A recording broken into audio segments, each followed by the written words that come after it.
इस वीडियो में डिस्कस करेंगे टीडीएस का नया section 194R TDS on benefit and perquisites. ये सेक्शन जो है फिनेंस एक्ट 2022 के अंदर पूरा न्यू सेक्शन इंसर्ट हुआ है। इसको मैं ना ICI वाले मैथ से ही पूरा डिस्कस करूँगी, ठीक है। पूरा ये अमेंडेड है, ठीक है। लेकिन इसको जो मैं इससे इसलिए डिस्कस करूँगी ताकि जो भी यहाँ से रीड करे उसके लिए भी वो एकदम ईजी लगे, ठीक है। यहाँ पे जो सारे CBTT गाइडलाइंस जो इस सेक्शन के रेस्पेक्ट में सारे क्वेश्चन आंसर फॉर्म में है, ठीक है। सबको मैं एक एक करके अच्छे से एक्सप्लेन कर दूंगी और फिर रीड करवा दूंगी, ठीक है। ये उतना हार्ड नहीं है जितना ये काफ़ी दिखेगा, काफ़ी लेंदी, बट ये आसान है, ठीक है। Section 194R, this is in respect of deduction of tax at source on benefit और perquisite in respect of business or profession, ठीक है। तो अब इसका क्या है, पहला एप्लीकेबिलिटी और rate of TDS. Any person who is responsible for providing to a resident any benefit और perquisite whether converted into money or not arising from business or exercise of a profession by such resident has to before providing such benefit और perquisite as a case may be to such resident ensure that the tax has been deducted in respect of such benefit और perquisite at the rate 10% of the value और aggregate of the value of such benefit और perquisite.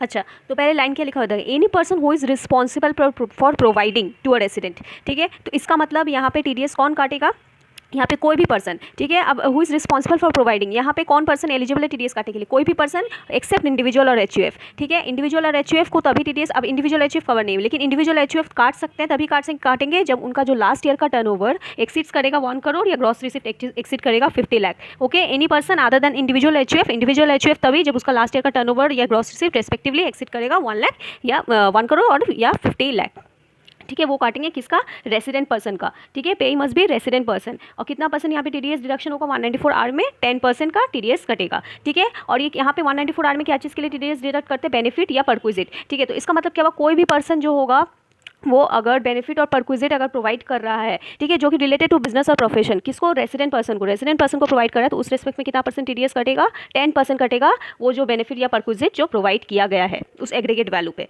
ठीक है। अब यहाँ उसके बाद फिर केसेस वेयर द बेनिफिट्स और perquisite is wholly in kind और पार्टली इन काइंड और पार्टली इन कैश, मतलब कि ऐसा केस अगर मान लीजिए बेनिफिट और परक्विजिट जो है वो टोटल पूरा काइंड में दिया हुआ है, मतलब कि सपोज कि पूरे एक जैसे कि परक्विजिट में जो है कार्ड दे दिया, ठीक है, इन काइंड दिया है, या तो ऐसा हो सकता है कि कुछ पार्टली इन काइंड है पार्टली इन कैश है, मतलब कि कभी ऐसा हो सकता है कि 50,000 का कैश दिया और 50 और एक कार्ड दे दिया, ठीक है। तो होली इन काइंड भी हो सकता है, partly in kind partly in cash भी हो सकता है। तो इस केस में क्या होगा, इस केस में जो है जो अगर मान लीजिए जो वो कैश, अगर सपोज कि अगर कैश भी दे रहा है काइंड में भी दे रहा है, तो अगर वो कैश अमाउंट जो है वो टीडीएस बन रहा है, जितना टोटल में टीडीएस बन रहा है वो कैश अमाउंट जो है वो सफिशिएंट नहीं है वो टीडीएस को चुकाने में, ठीक है। वो कैश अमाउंट जो है वो सफिशिएंट नहीं है टीडीएस के लिए, तो उस केस में क्या होगा, वो मतलब कि उसको इंश्योर करना पड़ेगा, किसको इंश्योर करना पड़ेगा, जो टीडीएस डिडक्टर है, ठीक है, उसको इंश्योर करना पड़ेगा बेनिफिट और परक्विजिट रिलीज करने से पहले कि जो है टीडीएस जो है इस रेस्पेक्ट में जो वो प्रोवाइड कर रहा है वो बेनिफिट और परक्विजिट उसमें ऑलरेडी डिडक्ट हो चुका है, ठीक है।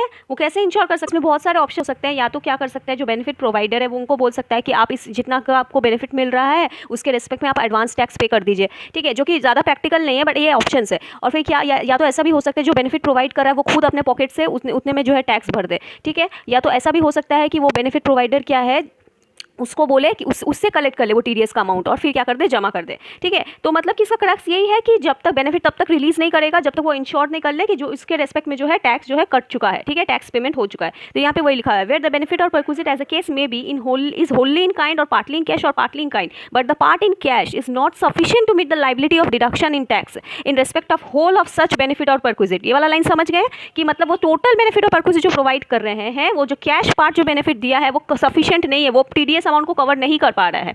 तो उस केस में the person responsible for providing benefit और perquisite has to before releasing the benefit और perquisite ensure that required to be that the tax required to be deducted has been paid in respect of the benefit और perquisite, ठीक है। अब next case क्या है, cases where no tax is required to be paid under section 194R। अब कौन कौन से केसेस है जब 194R में टीडीएस काटने की जरूरत नहीं है। पहला केस तो ये है कि जो टोटल जो बेनिफिट या परक्विजिट अमाउंट है वो अगर सिंगल मतलब पर पर्सन, ठीक है, पर पर्सन जो है अगर अप टू 20,000 है, अगर अप टू 20,000 है तो उस केस में टीडीएस काटने का जरूरत नहीं है, ठीक है। और केस क्या हो सकता है कि यहाँ पे पहली बात काटना किसको, एनी पर्सन और इंडिविजुअल HUF को छोड़ के। इंडिविजुअल HUF तभी कवर है जब उनका लास्ट ईयर का एक्सिड कर रहा है 1 करोड़ 50 लाख। तो अगर इंडिविजुअल HUF ऐसे हैं जिनका लास्ट ईयर का टर्नओवर जो है या ग्रॉस रिसिप्ट बिलो है 1 करोड़ या 50 लाख, तब तो उसको काटने की जरूरत नहीं है, तो फिर उसको यहाँ पे 194R में डिडक्शन करने का जरूरत नहीं है। तो यहाँ पे वही दो लिखे हुए हैं, देखिए, इन case of of resident where the value or aggregate of value of the benefit or perquisite provided or likely to be provided to such resident during the financial year does not exceed 20,000. ठीक है, does not exceed 20,000. और where a person responsible for providing such benefit or perquisite is an individual or HUF whose total sales, gross receipts or turnover from business or profession does not exceed 1 crore in case of business and 50 lakh in case of profession during the financial year immediately preceding the financial year in which the benefit or perquisite as a case may be provided by such person. ठीक है, अब next जो है, अब start हो रहे हैं सारे CBDT गाइडलाइंस. CBDT गाइडलाइंस जैसे कि मैंने बोला सब क्वेश्चन आंसर फॉर्मेट में दिया हुआ है.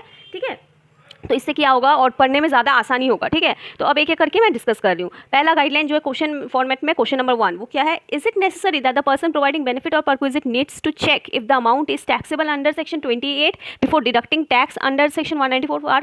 इसमें क्या बोल रहा है, मतलब कि क्या जो बेनिफिट या परक्विजिट जो प्रोवाइड कर रहे हैं प्रोवाइडर जो है उसको क्या चेक करने का ज़रूरत है कि सामने वाला जिसको वो प्रोवाइड कर रहा है उसके हाथ में जो है बिजनेस इनकम में टैक्सेबल हो रहा है कि नहीं वो बेनिफिट परक्विजिट. ठीक है, 28 मतलब क्या होगा, वो बिजनेस प्रोफेशन वाला सेक्शन है, तो उसमें मतलब कि बिजनेस इनकम है कि नहीं उसके हाथ में जो बेनिफिट परक्विजिट प्रोवाइड कर रहा है. तो इसमें देखिए जो आंसर में जो है सिंपल आंसर है, इस 194R का सीधा रूल है, सामने वाले हाथ में टैक्सेबल हो रहा है या नहीं हो रहा है ये TDS डिडक्टर से इस बात से कोई मतलब नहीं है. ठीक है, सामने वाले हाथ में उस टैक्सेबल होगा कि नहीं होगा इस चीज़ से उसको कोई मतलब नहीं है.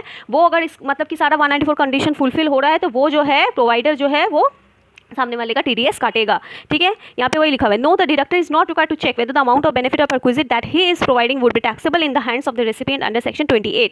The amount would be taxable under any other section like section 41 etcetera, section 194 casts and obligation on the person responsible. हाँ, यहाँ पे बोल रहा है कि डायरेक्ट यहाँ ऑब्लिगेशन दिया है पर्सन को responsible for providing any benefit और perquisite to a resident required to deduct TDS at the rate 10%. There is no further requirement to check whether the amount is taxable in the hands of the recipient or under which section it is taxable. Okay. अब यहाँ पे जो है ये सब इतना important नहीं है ये सब पार्ट. ठीक है, यहाँ पे बहुत कुछ लिखा हुआ है, सबका अलग अलग सेक्शन का भी कुछ रेफरेंस दिया हुआ है, नॉट सो इंपॉर्टेंट. ठीक है, जो इंपॉर्टेंट पार्ट था मैंने यहाँ पे डिस्कस कर दिया है. अब आइए क्वेश्चन 2 में. ठीक है, स्टिल आप जो है जब पूरा रीडिंग करेंगे तो फिर आपको पूरा क्लियर हो जाएगा. ठीक है, is it necessary that the benefit और perquisite must be in kind for section 194R to operate. ये तो पहले ही डिस्कस हो गया, ये बेनिफिट जो है वो काइंड में भी हो सकता है, पार्टली काइंड पार्टली कैश भी हो सकता है या वो टोटल कैश में भी हो सकता है. तो इज इट नेसेसरी, नहीं ऐसा जरूरी नहीं है, हो भी सकता है नहीं भी हो सकता है. देखिए, tax under section 194R is required to be deducted whether the benefit of perquisite in cash और इन काइंड. कैश में भी हो या काइंड में भी हो या पार्टली हो, टैक्स जो है काटना पड़ेगा. ठीक है, clearly indicates the intent of legislature that there could be also be situation where the benefits of perquisite is in cash or the benefit of perquisite is in kind और partly in cash और partly in kind. Thus section 194R clearly brings in its scope the situation where the benefit of perquisite is in cash or in kind or partly in cash or partly in kind. ठीक है, वो पूरा clear कर चुका है ये section. मतलब यहाँ पे पूरा स्कोप, कोई भी स्कोप नहीं छोड़ा है. ठीक है, यहाँ पे पूरा अच्छे से मतलब कवर कर लिया, कुछ भी छूटे ना बस ऐसा. ठीक है, कैश काइंड जो भी हो काटना पड़ेगा 194R में. अब next question, is there any requirement deduct tax under section 194R when the benefit और perquisite is in the form of capital asset. ठीक है, तो even the benefit in or perquisite is in the form of capital asset 194R still applicable होगा. ठीक है, तो 194R में TDS deduct करना पड़ेगा वेदर जो है वो टैक्सेबल हो सामने वाले के हाथ में या ना हो, या तो वो कैपिटल एसेट फॉर्म में हो या ना हो. ठीक है, as been stated in answer to question number 1 there is no requirement to check whether the perquisite or benefit is taxable in the hands of the recipient and the section under which it is taxable. ठीक है, मतलब कि ये question 1 में पहले ही clear हो चुका है कि यहाँ पे तुमको देखना ही नहीं है सामने वाले हाथ में टैक्सेबल है कि नहीं है. तो इससे क्या मतलब है कि वो कैपिटल एसेट फॉर्म में बेनिफिट जा रहा है कि नहीं जा रहा है. ठीक है, इस चीज़ से भी कोई मतलब नहीं है. ठीक है, यहाँ पे जो है ये सारे जो बुलेट पॉइंट्स में सारे उसके एग्जाम्पल्स दिए हुए हैं. ठीक है, ये आप खुद रीड कर सकते हैं. इफ लोन सेटलमेंट या waived by a bank is to be treated as benefit और perquisite it would be lead to hardship as a bank. अच्छा, अब मैं इसको क्लियर करती हूँ. देखिए, अगर मान लीजिए कोई लोन बैंक जो है क्या कर रहा है, लोन वेव कर रहा है. ठीक है, या सेटलमेंट कर रहा है, लोन को माफ कर दे रहा है, तो उस केस में क्या ये बेनिफिट या परक्विजिट माना जाएगा? ये माना जाएगा कि बैंक जो बेनिफिट या परक्विजिट प्रोवाइड कर रहा है? नहीं. ठीक है, ये लोन अगर मान लीजिए वेव या सेटलमेंट करवा रहा है बैंक, ठीक है, ये कोई बेनिफिट या परक्विजिट नहीं माना जाएगा. It is clarified that one-time loan settlement with the borrowers or waiver of loan granted on reaching settlement with the not be subjected to tax deduction at source under section 194R. ठीक, अब this clarification is only for the purpose of section 194R. ठीक है, हो गया इसमें जो इस question में मेन डिस्कशन था. अब नेक्स्ट क्वेश्चन पे, question 4, whether sales discount, cash discount and rebates are benefit और परक्विजिट. देखिए, sale discount, cash discount, rebate, हर चीज़, अब हर बेनिफिट पे तो अगर सेक्शन आने लगा तो फिर सेक्शन का जो मेन जो इंपॉर्टेंस ही खत्म हो जाएगा. तो ऐसे नहीं कर सकते, तो इसलिए sale discount, cash discount, rebates.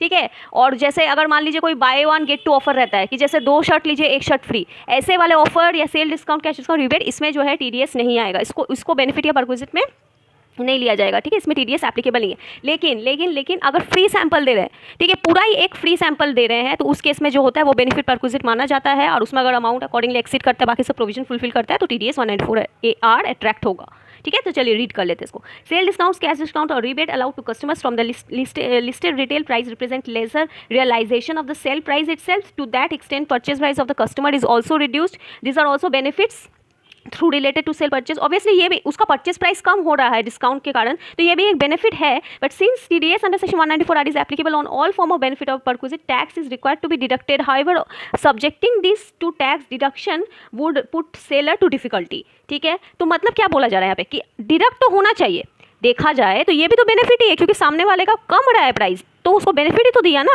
तो यहाँ पे डिडक्ट होना चाहिए रहे। लेकिन सेलर को डिफिकल्टी आ जाएगी, ठीक है, अब हर मोड पे फिर कंप्लाइंस होगा, ठीक है, क्योंकि सब तो डिस्काउंट जो है ये तो डेली ट्रांजैक्शन है। तो to remove such difficulty it has been clarified that no tax is required to be deducted under section 194 R on sales discount, cash discount and rebate allowed to customers. Okay, where a seller is selling its items from its stock in trade to buyer, the seller offers 2 items free with purchase of 10 items. मैंने अभी बोला ना वो bye 1 gate 2 offer, ठीक है, वही मतलब यहाँ क्या बोल रहा है कि जैसे सेलर क्या कर रहा है, 10 आइटम के साथ 2 आइटम फ्री दे रहा है। In the seller is actually selling 12 items at a price of 10 items. हाँ, क्योंकि यहाँ पे क्या कर रहा है वो, जो अगर जो है 10 आइटम के साथ 2 आइटम फ्री दे रहा है, तो इसका मतलब क्या वो टोटल 12 आइटम जो है वो 10 के भाव पे दे रहा है, 10 आइटम के भाव पे दे रहा है। लेट अस अज्यूम, अब इसको एग्जांपल के साथ कोट किया, देखिए, let us assume that the price of each item is 12, तो इन this case the selling price for the seller would be, ठीक है। तो अब यहाँ पे 120 रुपीज़ 12 आइटम्स के लिए कैसे आया, टोटल उसने कितना आइटम्स दिए, तो उसको कैश मतलब कि रुपए में कितने आइटम दिए थे, 10, बाकी तो 2 फ्री था, ठीक है, 10 दिए थे मनी में, तो 10 आइटम इंटू 12 पर आइटम, तो 10 इंटू 12 कितना हो गया, 120। तो 120 देखा जाए तो 120 जो है वो 12 आइटम वो 120 में बेचा, ठीक है, क्योंकि 2 फ्री में दिया है। तो for buyer he has purchase 12 items at a price of 10, just like seller the purchase price for the buyer is 120 for 12 and he is expected to record so in his books. In such a situation again there could be a difficulty. तो इसमें क्या होता है, यहाँ पे bye 1 gate 2 में क्यों यहाँ इसको बेनिफिट ये होते हुए भी इसको टीडीएस में कवर नहीं किया गया, क्योंकि इसमें डिफिकल्टी आ जाती है, ठीक है। तो कंप्लाइंस को जो है यहाँ पे इजी करने के लिए यहाँ पे क्या किया गया है, यहाँ से भी टीडीएस का इंप्लीकेशन हटा दिया गया है। देखिए, in such a situation again there could be difficulty in applying section 194 R providing hence to remove difficulty it has been clarified that on the above facts no tax is required to be deducted under section 194 R, ठीक है। It has been clarified that situation is different when free samples are given and the above relaxation would not apply to situation of free samples, ठीक है। ये मैंने पहले ही बोल दिया कि फ्री सैंपल्स में जो है सिचुएशन अलग है, फ्री सैंपल्स में जो है टीडीएस इंप्लीकेशन आएगी। अच्छा, अब कुछ और एग्जांपल्स दिए गए हैं यहाँ पे बुलेट पॉइंट्स पे, देखिए कि कौन कौन से ट्रांजैक्शन ये सब टीडीएस में जो है कवर हो जाएंगे। जब मान लो वेयर अ पर्सन जो give incentives other than discount rebate in the form of cash or kind such as car, TV, computer, gold coin, mobile phone, ठीक है। Where a person sponsors a trip for the recipient and his or her relative upon achieving certain target. Where a person provides free ticket for an event, या कोई free ticket दे रहा है या कोई trip दे रहा है, मतलब कोई ट्रिप स्पॉन्सर कर रहा है उसके लिए, उसके रिलेटिव के लिए फ्री टिकट दे रहा है कोई इवेंट का, या तो पर्सन क्या कर रहा है मेडिकल सैंपल दे रहा है, मेडिकल फ्री दे रहा है मेडिकल प्रैक्टिशनर को, ठीक है। ये सब एग्जांपल इलस्ट्रेटिव है, हाँ, मतलब ये एग्जांपल के तौर पे समझाया गया। The relaxation provides from non deduction of tax for sales discount and rebate is only those items and should not be extended to others, ठीक है। अब जो नेक्स्ट है, अब नेक्स्ट एक इलस्ट्रेशन के फॉर्म में, ठीक है। तो वो इलस्ट्रेशन पहले समझाने से पहले एक चीज़ क्लियर कर लेते हैं, ठीक है। अगर जो है फ्री मेडिकल सैंपल, ठीक है, फ्री मेडिकल सैंपल अगर जो कंपनी है अगर प्रोवाइड कर रही है किसको, डॉक्टर को, फ्री मेडिकल सैंपल जो डॉक्टर को प्रोवाइड करिए। अब वो जो डॉक्टर है, ठीक है, वो डॉक्टर अगर उस हॉस्पिटल का, ठीक है, वो डॉक्टर एक हॉस्पिटल का अगर एम्प्लॉय है, तो उस केस में जो होगा जो फ्री मेडिकल सैंपल प्रोवाइड कर रहे हैं, ठीक है, यानी बेनिफिट प्रोवाइडर, वो डॉक्टर का टीडीएस नहीं काटेंगे 194 आर में, वो किसका काटेंगे, हॉस्पिटल का टीडीएस काटेंगे, ठीक है, हॉस्पिटल का टीडीएस काटेंगे। अब उसके बाद फिर नेक्स्ट क्या इंप्लीकेशन होगा, जो वो हॉस्पिटल होगा, सिंस वो डॉक्टर उस हॉस्पिटल का एम्प्लॉय है, वो जो हॉस्पिटल उसको फिर हॉस्पिटल वापस क्या करेगा, वो जो बेनिफिट जो लिए है वो वापस तो डॉक्टर को देगा अल्टीमेटली। तो वो डॉक्टर का जो है वो अपने सेक्शन 192 में, क्योंकि 192 में जो होता है वो एम्प्लॉय है उसका, तो सैलरी इंक्लूडिंग बेनिफिट परक्विजिट उसका 192 में जो है डॉक्टर का वो टीडीएस काटेगा, ठीक है। ये चेंज समझ में आया। देखिए वापस से बोलती हूँ, डॉक्टर अगर हॉस्पिटल का एम्प्लॉय है तो उस केस में जो मेडिकल फ्री सैंपल प्रोवाइड कर रहा है मेडिसिन का बेनिफिट प्रोवाइडर, वो हॉस्पिटल का टीडीएस काटेगा 194 आर में, और हॉस्पिटल डॉक्टर का टीडीएस कितना में काटेगा, 192 में, ठीक है। अब नेक्स्ट केस, ये केस हुआ। अब नेक्स्ट केस, अगर मान लीजिए डॉक्टर जो है एम्प्लॉय हॉस्पिटल का एम्प्लॉय नहीं है, ठीक है, एम्प्लॉय नहीं है, वो केवल ऐसे ही बीच बीच में कंसल्टेंसी के लिए आता है, ठीक है, वो प्रॉपर पूरा दिन का एम्प्लॉय नहीं है। इस केस में क्या हो जाएगा, तब जो है 2 ऑल्टरनेटिव होते हैं, उस सिचुएशन में 2 ऑल्टरनेटिव होते हैं। या तो जो बेनिफिट प्रोवाइड कर रहा है फ्री मेडिकल सैंपल मेडिसिन का सैंपल, बेनिफिट प्रोवाइडर जो है डायरेक्ट डॉक्टर का 194 आर में टीडीएस काट लेगा, ठीक है, डायरेक्ट डॉक्टर का, तब तो हॉस्पिटल से कनेक्शन नहीं है क्योंकि उसका एम्प्लॉय नहीं है डॉक्टर, तो डायरेक्ट काट लेगा। या तो एक और चीज़ हो सकता है कि वो हॉस्पिटल का काटेगा, बेनिफिट प्रोवाइडर हॉस्पिटल का 194 आर में टीडीएस काटेगा और हॉस्पिटल डॉक्टर का काटेगा 194 आर में, मतलब तब चेन चलेगी 194 आर, दोनों 194 आर। ओके, दो अल्टरनेटिव हो गए। तब इस जो मैंने बोला है इसको अब रीड करते हैं, ठीक है।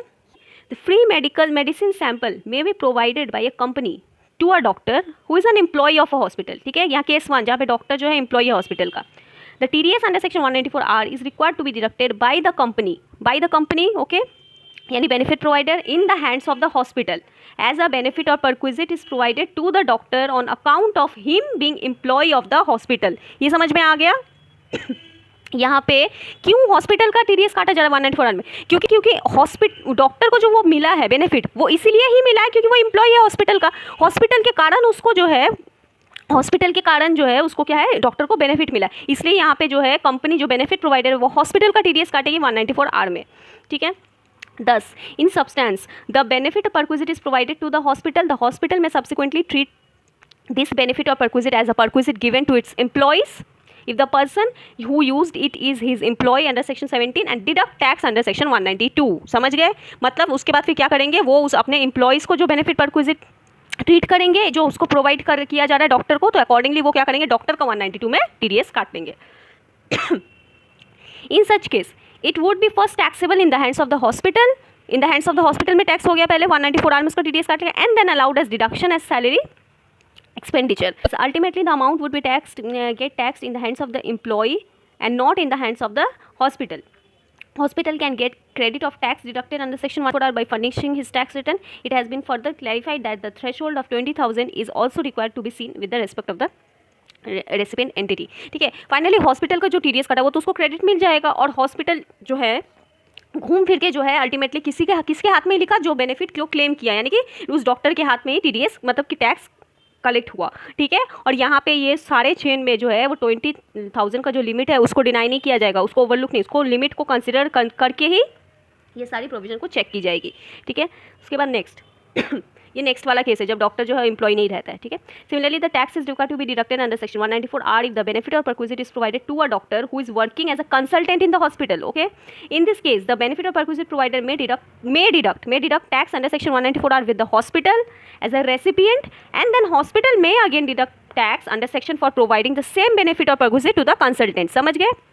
मतलब यहाँ पे क्या करेगा, पहले या तो एक ऑप्शन है कि या तो वो 194 आर में हॉस्पिटल का काट ले टीडीएस, फिर हॉस्पिटल अगेन क्या करेगा, उस डॉक्टर का जो कंसल्टेंट के रूप में उसका 194 आर में काट लेगा, ठीक है।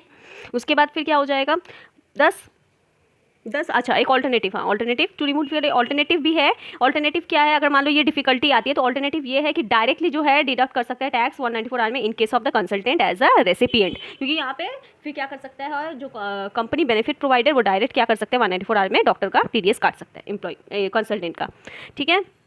The provision of section 194 R would not apply if the benefit or perquisite is being provided to a government entity like government hospital not carrying on business or profession, ठीक है। 194 आर की apply नहीं होगा अगर benefit और perquisite किसको provide कर रहे हैं, गवर्नमेंट एंटिटी गवर्नमेंट हॉस्पिटल को प्रोवाइड कर रहे हैं, not carrying the business profession, okay.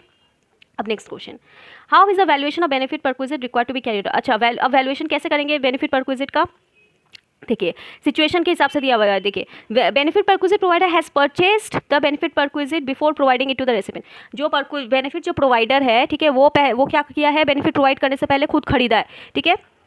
तो वो खरीदा है, तो अगर वो जो खरीदा है वो फिर उस बेनिफिट को वो प्रोवाइड कर रहा है तो उस केस में बेनिफिट वो वैल्यू क्या लिया जाएगा, परचेस प्राइस लिया जाएगा, ठीक है। लेकिन अगर मान लीजिए वो जो प्रोवाइडर है वो बना के कुछ दे रहा है, मैन्युफैक्चर करके दे रहा है, तब उस केस में क्या लिया जाएगा, the price that it charges to its customer for such items. तब वो प्राइस लिया जाएगा जो वो प्रोवाइडर मतलब जो कस्टमर को बना के बेचता है, कस्टमर को जो बना के बेचता है तो वो कितना पैसा लेता है, तो वो वाला प्राइस जो है वो परक्विजिट के लिए वैल्यू में लिया जाएगा, ठीक है। और बाकी सब केस में क्या लिया जाएगा, fair market value, the value would be based on the fair market value of the benefit of perquisite, ठीक है। ये ऊपर ही लिख दिया था कि ये दो सिचुएशन में जो है ऐसे बता दिया, परचेस प्राइस और मैन्युफैक्चर के केस में, और बाकी सब में fair market value. It has been further clarified that GST would not be included for the purpose of the valuation of the benefit. ये तो ठीक है, पूरा टीडीएस में जो जीएसटी को नहीं हम लोग इंक्लूड करते, टीसीएस में इंक्लूड करते, टीडीएस में नहीं।